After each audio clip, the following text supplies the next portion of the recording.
Hey guys, it's Jeff Keicher again. Welcome back to Community Corners. We're visiting Marklund today in Geneva and talking with Gil, the CEO, about the services that Marklund provides. Gil, thank you for joining us. Thank you for having us. So Gil, a lot of people have heard about Marklund. A lot of people have driven past it. Give us the 10,000 foot view of what is Marklund all about?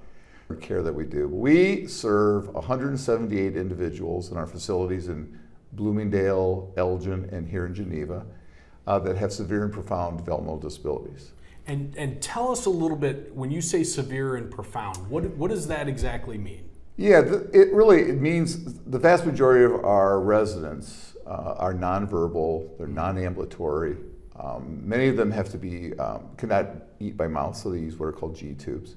And so these are people that are they're not the ones that you see at Special Olympics. You know, these are those that they don't have Down syndrome. They're really individuals that have been either born with a developmental disability, or some of them it occurred because of near drowning, car accidents. Severe brain injury. Yeah, that happened before they were 18 years old. Okay. Now, Marklund's mission obviously is to care for these folks and engage them with the community and their family in some way. How do you best accomplish that? Well, our mission is to make everyday life possible for individuals with profound disabilities. And of course, we do that in many different ways. But that's the basic mission and promise that we make to everyone that we serve, whether it's in our residential facilities, it's a community day client, or someone that's in our Marklund Day School. So we serve about 250 individuals every day. But one of the primary ways we do that, of course, is our expert staff that work with our residents. But the way that we bring the community to our residents is really through volunteers, very much. So we have prior to COVID, we had over 3,000 volunteers. We still have many thousand volunteers that work at our various facilities that volunteer their time in many different ways.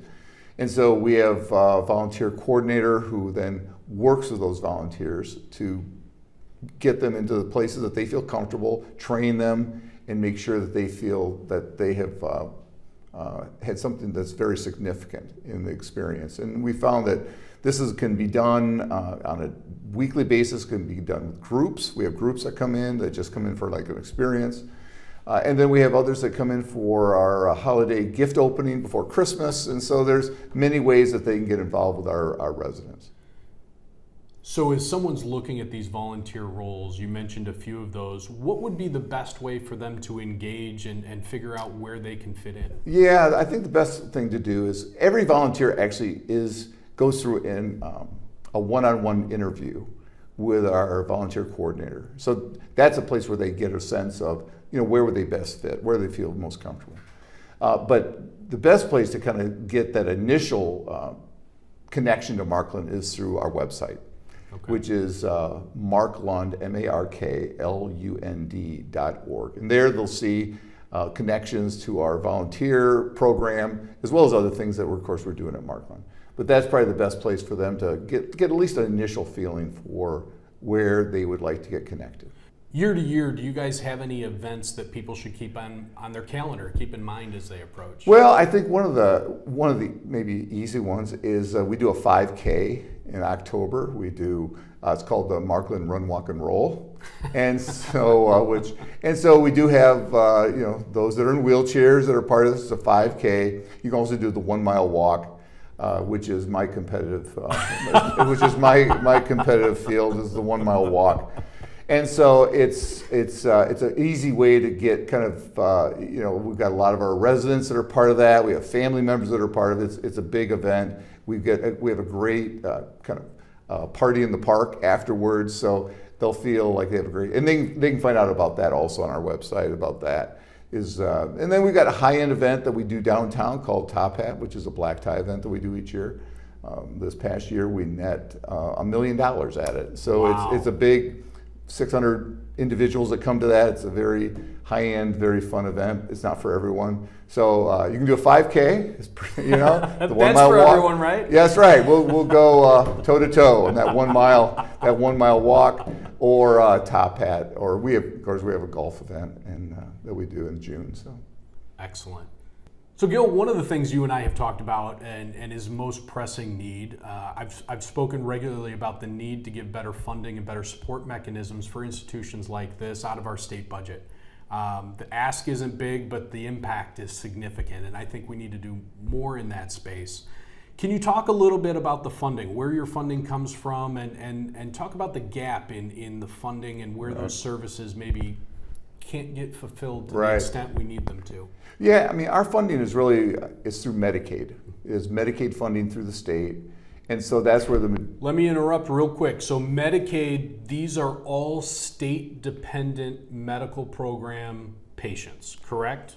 Or clients. Yeah. They're in the system. Medicaid is their source of support for them to be here. Yeah. Okay. I mean, what we provide, the state of Illinois is required to provide this care. Okay. We as a not-for-profit choose to bring this care. So, and that's one of the things we really try to emphasize to our legislators, who are very open to that. But it's also the fact to our state officials, the fact that what we do is on behalf of the state of Illinois. These are citizens of the state of Illinois that deserve and are required to have these kind of facilities. And arguably, they're the citizens of the state of Illinois in the most need of assistance. They can't act independently. Am I wrong? We are their voice. Yeah. I mean, so we get Medicaid reimbursement from the state, but actually there's a huge gap between what it costs to bring this care. So what we talk about is the state funding is sheets and eats. Sheets and eats. It's basically basic care. It's a roof over the head and it's food on the table, but it doesn't bring the therapists that we bring. It doesn't bring all the community events that we take them to, the volunteers that come to our campuses. It doesn't pay for any of those kinds of things.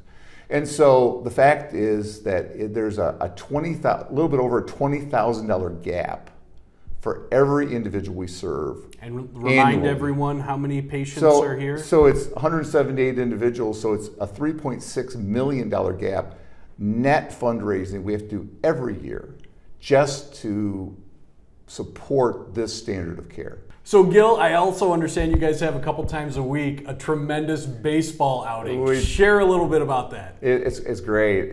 We've got a hard surface softball field that was funded through the White Sox.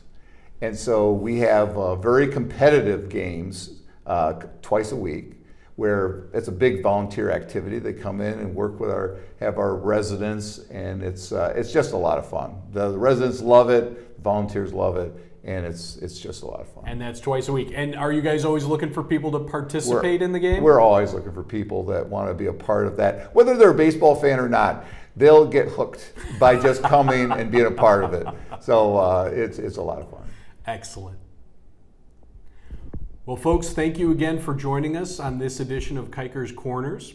Gil, thank you for being with us. Thank you very much, Representative. We'll talk to you next time.